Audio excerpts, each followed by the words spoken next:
Fala quando for.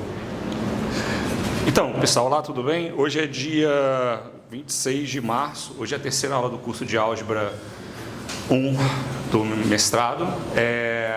A gente está aqui hoje para poder falar sobre operações, e sobre funções, e sobre números naturais.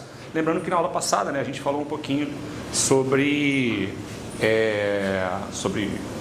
conjunto de equivalência, relações de equivalência e essas coisas, se eu não me engano, beleza?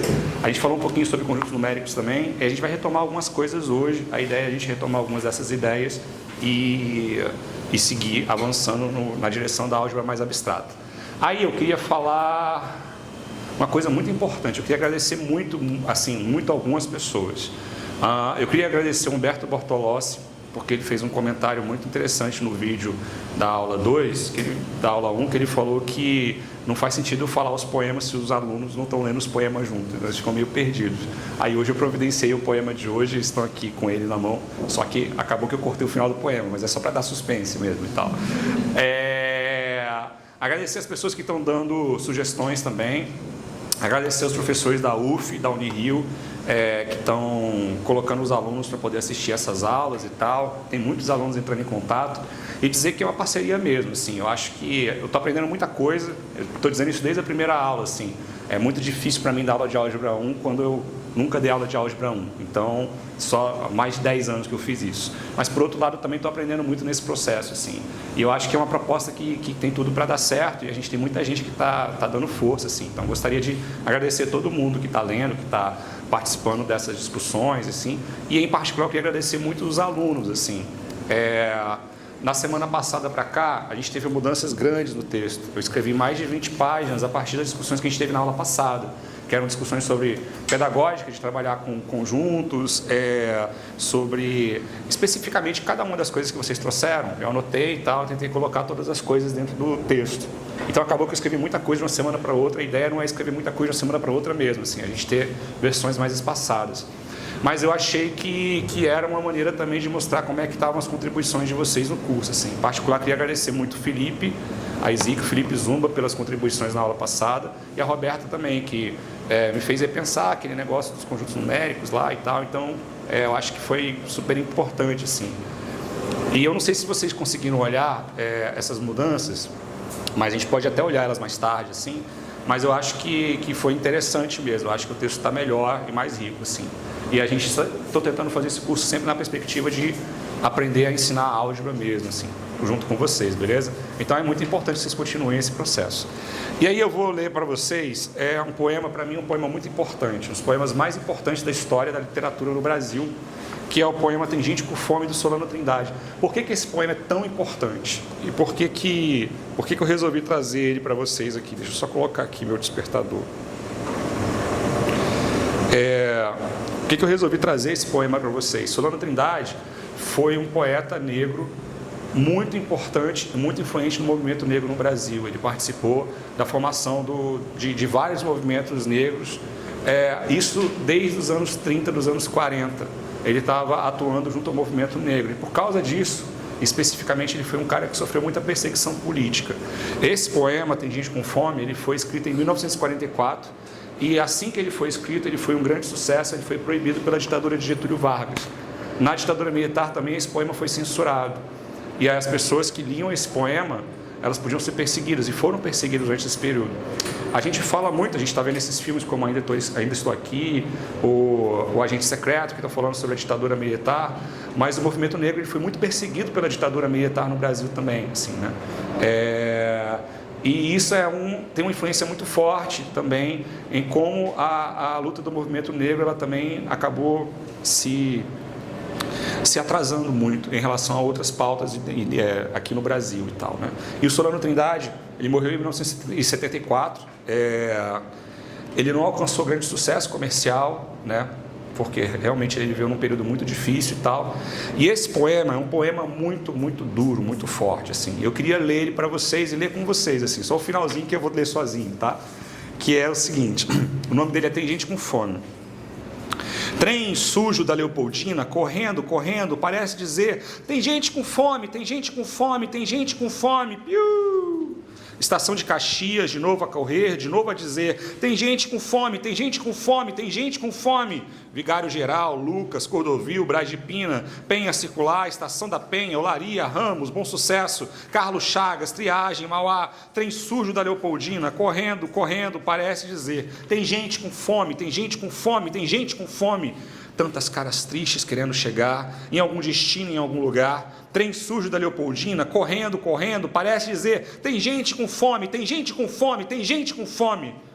Só nas estações, quando vai parando, lentamente começa a dizer, se tem gente com fome, dai de comer. Se tem gente com fome, dai de comer. Mas o freio do ar, todo autoritário, manda o trem calar. Piuí. É isso, pessoal. Então, vocês querem falar um pouquinho sobre isso? Sobre o que vocês gostaram ou não gostaram do poema? Alguém quer falar um pouquinho? Infelizmente, continua contemporâneo. Qualquer um que já pegou o peso da superia sabe que... continua bem contemporâneo. E retrata realmente a situação de muitos no nosso país, infelizmente. E uma coisa que eu acho legal desse poema, né, é que ele usa a onomatopeia do trem para poder fazer o poema, né, o barulho que o trem faz. Eu moro do lado da Supervia, então eu sou acordado todo dia por isso, tem gente com fome. Então é isso, entender que a poesia ela também tem um lugar político, assim, um lugar muito importante e tal, beleza? Então, galera, vamos começar? Vamos começar pelo princípio. Bom, na teleaula passada, brincadeira. Na aula passada, a gente falou sobre conjuntos de maneira geral. A gente falou sobre a axiomática de Zermelo, Frankel, Choice. A gente falou também de maneira bem rápida sobre os paradoxos da teoria dos conjuntos. Isso foi uma coisa interessante, porque o Felipe também trouxe algumas coisas que ele pesquisou sobre isso, né, na dissertação de mestrado dele e tal. E aí, isso não estava no livro. Então, a nossa ideia foi levar essa discussão para dentro do livro, trazendo algumas coisas. Então, hoje, a gente, se der tempo, no finalzinho da aula, a gente dá uma olhada nessa sessão inteiramente nova que foi escrita a partir do axioma da escolha e também dos axiomas de Peano, que eles têm a ver com a nossa... com a axiomatização dos números naturais. Não se preocupe, a gente vai chegar nisso hoje e a ideia é a gente tentar entender isso.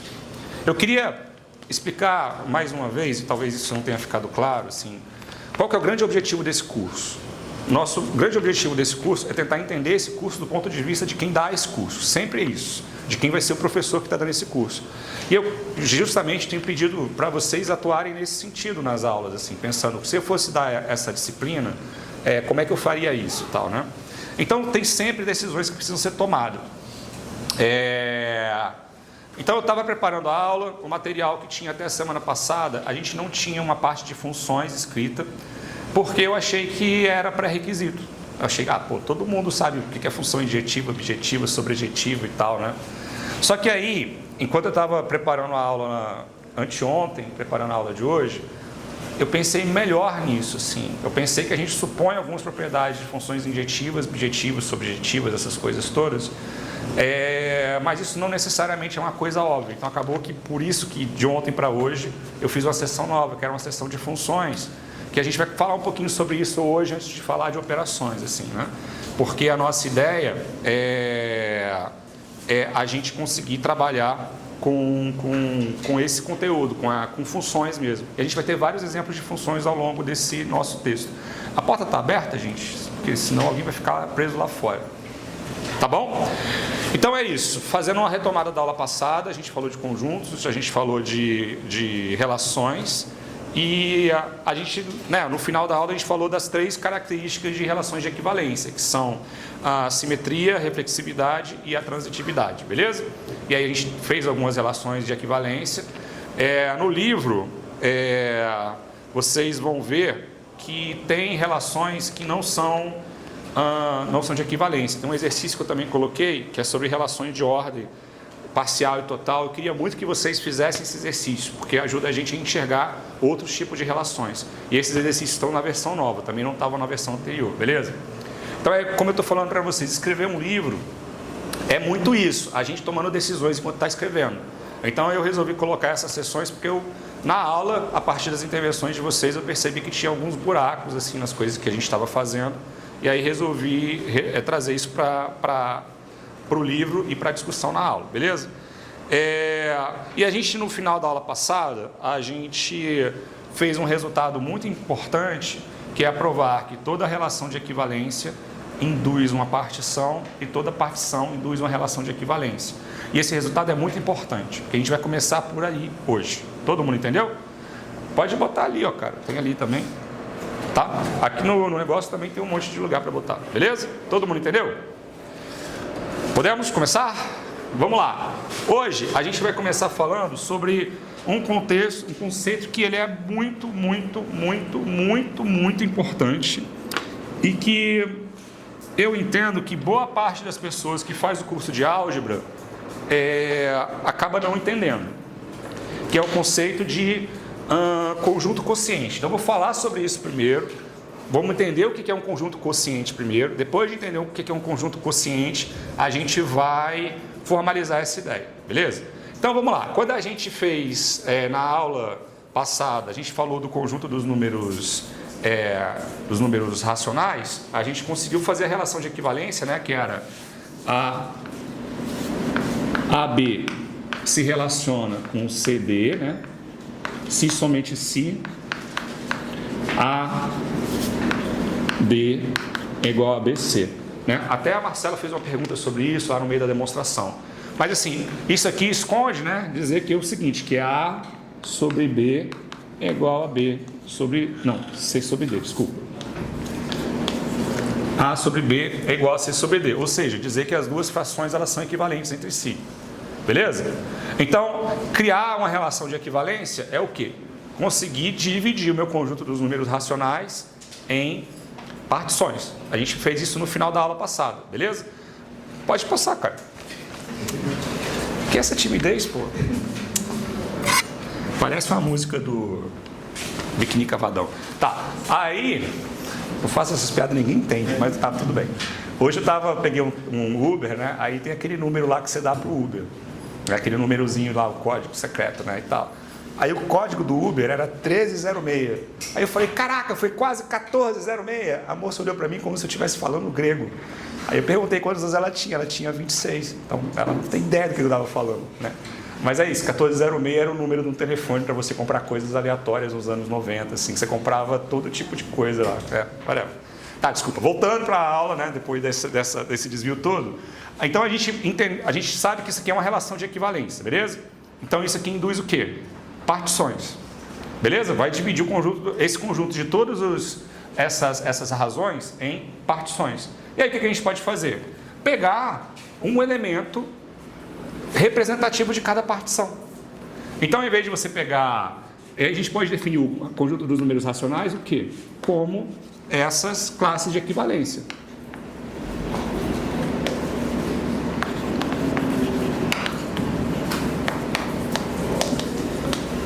Como assim?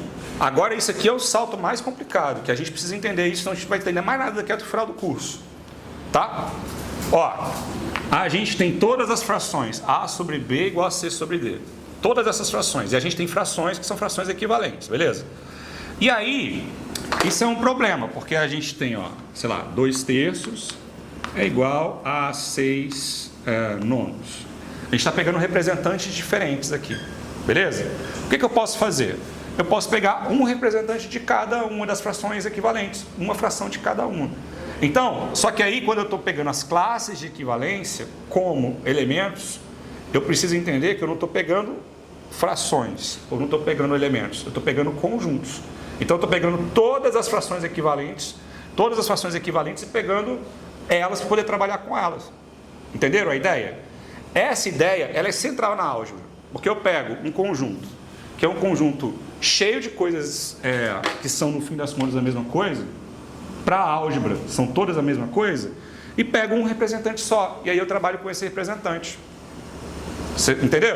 Então, por exemplo, sei lá, eu pego o conjunto... Já perdi o meu giz de novo. Ah, tá aqui. Tá. Eu pego lá o meu conjunto dos inteiros. O conjunto dos inteiros tem infinitos elementos. Então ele tem os infinitos elementos lá, de menos infinito até mais infinito, beleza? Mas eu não quero trabalhar com o conjunto dos inteiros, eu quero trabalhar com todos os divisores de 6. E aí a gente está trabalhando com o Z6. Então assim, eu estou separando o Z inteiro em 6 conjuntos. Os que deixam o resto 0, os que deixam o resto 1, até o resto 5. E aí eu estou pegando, e aí é que está. Quando eu estou operando nesse conjunto, que a gente vai chamar de conjunto quociente, eu não estou trabalhando com um elemento mais, eu estou trabalhando com todo mundo que é representante daquela classe. E aí eu vou pegar e vou trabalhar com aquela classe. E aí isso é mágica. Por que isso é mágica? Porque eu pego um conjunto mais complexo e trabalho com um conjunto menor, um conjunto mais simples, que é o que me interessa. A álgebra vai fazer isso várias vezes. Toda vez que eu vou pegar um conjunto quociente, vou pegar um conjunto mais complexo, está todo cheio de coisas, e vou parar de olhar para esse conjunto complexo como um todo, e vou olhar para as classes de equivalência. Por quê? Classes de equivalência são pedaços do conjunto. E aí eu posso trabalhar com esses pedaços são mais simples. Essa ideia, quase nenhum professor fala dessa maneira, mas essa ideia é fundamental para poder entender todo o resto do curso de álgebra. Muitas vezes a gente vai pegar um conjunto grandão, vai fazer uma relação de equivalência nesse conjunto grandão e trabalhar em conjuntinhos menores. E vai trabalhar com esses conjuntos menores. Isso que é fazer o conjunto quociente. Mas é importante vocês não esquecerem nunca que quando a gente faz isso, a gente não está mais trabalhando com as frações.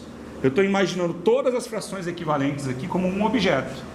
E eu posso pegar qualquer representante desse conjunto para ser meu objeto para poder operar nele. Mas eu não estou operando mais com objeto, estou operando com conjuntos. Então, um conjunto quociente é um conjunto de conjuntos. Beleza? Entenderam a ideia geral? Agora eu vou escrever isso de maneira mais formal, mas a ideia geral é fundamental que vocês entendam. Beleza? Então, beleza. Chega de rascunho horroroso. E vamos começar a formalizar essas ideias. Mas, assim, são duas ideias que são fundamentais na álgebra, que a gente precisa entender. Essa primeira ideia é a ideia de conjunto quociente, que é uma ideia sofisticada, mas a ideia é simplificar. A segunda ideia, que a gente vai trabalhar daqui a 2 semanas, se der tudo certo, é a ideia de isomorfismo. Então, o conjunto quociente, eu pego um conjunto grande, complexo, divido ele em conjuntos menores que eu sou capaz de operar. A ideia de isomorfismo é, eu pego conjuntos que parecem ser muito diferentes entre si e eu percebo que eles, na verdade, na estrutura algébrica, eles são iguais. E aí, às vezes, é mais fácil, assim, pego 2 conjuntos, faço uma função, o isomorfismo é uma função, e aí, por essa função, esses 2 conjuntos são iguais. Então, se esses conjuntos são iguais, às vezes é mais fácil operar nesse conjunto do que no outro conjunto. E aí eu opero nesse conjunto que é mais fácil. Entendeu? Isomorfismo é isso. Isomorfismo. Iso, mesmo, forma. Então, às vezes eu vou olhar, nesse contexto eu vou olhar para a forma. A ideia mesmo da estrutura algébrica é olhar para as estruturas. É como se, no nosso exemplo da analogia da cidade que a gente deu na primeira aula, eu parasse de olhar para tijolos e passasse a olhar para casas. Ou parasse de olhar para casas e olhasse para bairros. Entenderam? E os bairros são as nossas classes de equivalência de juntas. Então, o conjunto quociente ele é muito importante para isso. Então, às vezes, você vai tirar do conjunto quociente, às vezes você vai botar no conjunto quociente. E é por isso que esse conceito de relação de equivalência ele é fundamental, porque é a relação de equivalência que cria essas partições, que cria o conjunto quociente. Tranquilo? Understood? Shall we go? Ok, muito bem. Então tá bom, vamos lá. Alguma dúvida? De verdade, isso aqui é muito importante, não pode ficar com dúvida não. Então beleza, vamos lá. Vamos começar então com a definição, hoje é aqui dia 26, né? 26 de março de 2026. Conjunto quociente.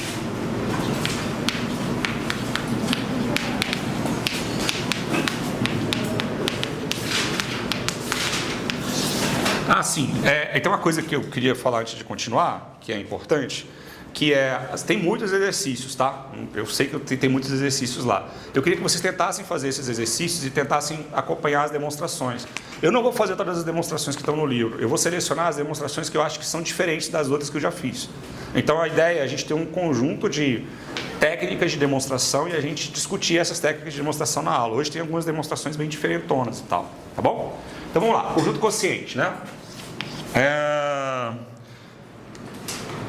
Definição.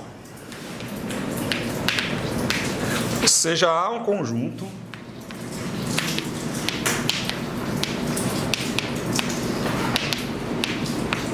e seja tio uma relação de equivalência em A.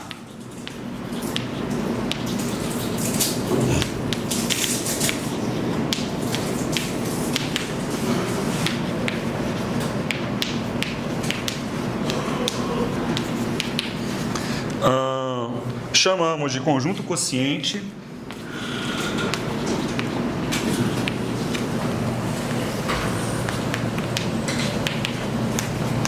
Olá, boa tarde, tudo bem?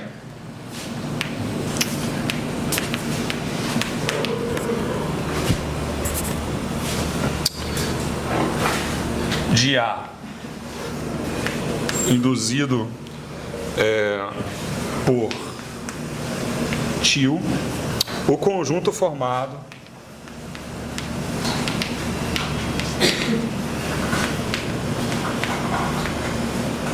por todas as classes de equivalência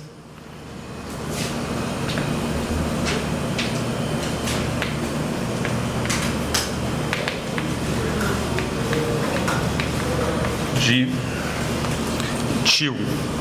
E aí a gente vai usar a seguinte notação, ó. A gente vai usar A barra tio. E aí ele vai ser o conjunto, né, de todas as classes de equivalência do A. Então, assim, pensando nisso como uma figura, né, a gente tem lá o nosso conjunto A, né, e a gente tem lá as nossas classes de equivalência, assim, ó.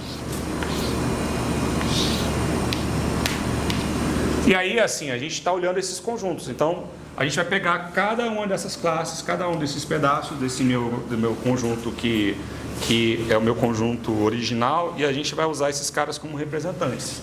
Então, esse aqui é o A, o A1, o A2, A3, A4, A5, A6, A7. Beleza? As classes de equivalência induzem esse conjunto. Tranquilo? Então, beleza. Tá. E aí, bom, não vou escrever isso, eu já falei isso em voz alta. Lembrando que cada um desses representantes é um subconjunto de A, tá bom? Que é uma partição de A. Tranquilo? Então, a gente tem os nossos exemplos, né? A gente tem os racionais, a gente pode enxergar os racionais como as classes de equivalência das frações equivalentes. A gente está pegando cada uma das frações equivalentes e associando a um número da reta real. Beleza? E o conjunto dos inteiros, a gente pode pensar nas classes de restos. Eu falei sobre isso ainda agora. Tudo bem? Todo mundo entendeu? De verdade? Tá bom, então vamos definir. Eu vou definir esse conjunto. Esse conjunto vai ser muito importante para nossas aplicações, assim. Como é que vai ser os próximos passos do nosso curso? A gente está hoje falando sobre funções, terminando relações. Vai falar de funções, vai falar um pouquinho de números naturais. E aí, logo depois a gente vai falar de anéis. E a gente vai identificar a ideia de anéis com a ideia de números inteiros. E aí, por exemplo, quando a gente vai fazer uma classe de equivalência em anéis, e a gente vai fazer o conjunto quociente em anéis, a gente vai identificar com a mesma coisa que a gente faz nos números inteiros. É como se a gente estivesse identificando duas ideias que são de ideias diferentes, com a nossa ideia algébrica de ver as coisas com a mesma forma. Entenderam? Então a gente vai tentar fazer isso, tá? Então esse conjunto é o NZ. Esse NZ é o que, ó?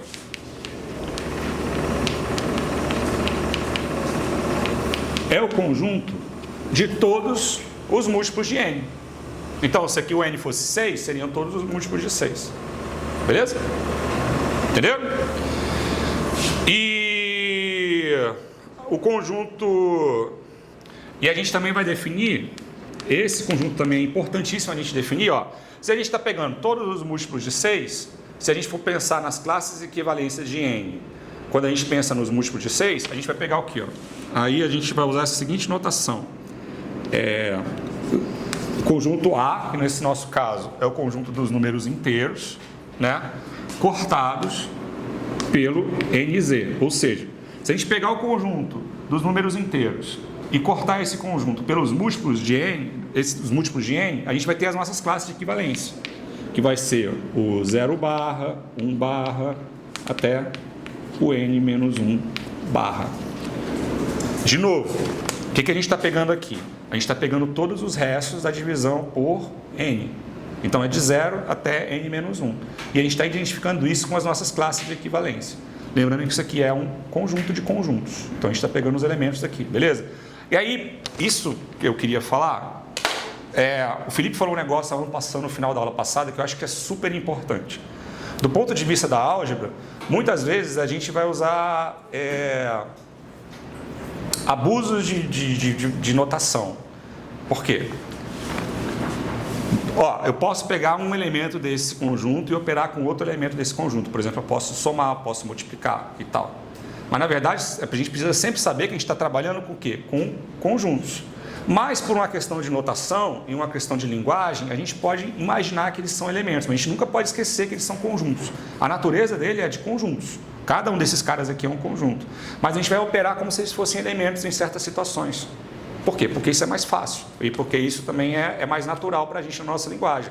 Então, o Felipe falou isso na aula passada, o Felipe Ezik, que a gente usa essa ideia de vetor com ponto, com outra coisa lá que você falou. Seta. Seta. Então, aí, porque aí de vez em quando a gente vai estar trabalhando com a ideia de seta, de vez em quando a gente vai estar trabalhando com vetor, de vez em quando com número, né? Então, a gente, com ponto no plano cartesiano e tal. E como você tem relações isomorfas entre esses conjuntos, você pode dizer que é a mesma coisa, mas não é.